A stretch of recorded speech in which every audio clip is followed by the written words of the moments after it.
Saudara Gubernur Sulawesi Selatan Andi Sudirman Sulaiman meresmikan 1.486 unit Supersans di 80 desa terpencil. Program ini sebagai wujud pemerataan energi di seluruh pelosok negeri. Momentum Hari Listrik Nasional ke-80, PLN bersama pemerintah Provinsi Sulawesi Selatan menghadirkan energi yang adil dan merata di pelosok negeri. PLN Sulsel Rabar tercatat telah mengoperasikan 1.486 Supersan atau listrik tenaga surya yang salah satunya di Pulau Samalona. Program ini merupakan wujud kepedulian pemerintah terhadap pemerataan energi di wilayah terpencil.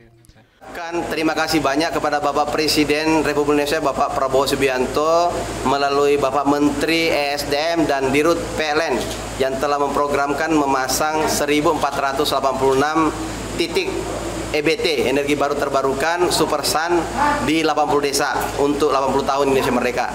Kami berharap ke depan masih harapan kami bahwa bagaimana kami memiliki pulau di Selayar sekitar 130.000 penduduk kurang lebih itu terpisah dengan Pulau Induk Sulawesi Selatan. Masih menggunakan beberapa sudah EBT tapi lebih dominan masih menggunakan tenaga fosil. Harapan kita bisa menjadikan pilot Indonesia untuk Green Island, jadi pulau hijau dengan energi baru terbarukan. Supersan telah mengaliri listrik 1.486 titik di 80 desa yang tersebar di 11 kabupaten kota di Sulawesi Selatan. Sehingga program-program kami yang terkait dengan kelistrikan, pasokan listrik khususnya Supersan di beberapa daerah dapat bisa terrealisasi dengan mudah dan cepat.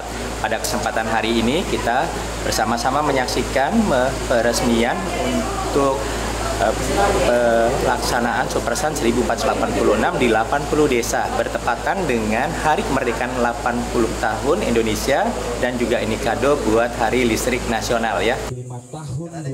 Indonesia menargetkan terwujudnya energi hijau hingga 100% pada tahun 2026 hingga 2027. Rama Pratama, Kompas TV Makassar, Sulawesi Selatan.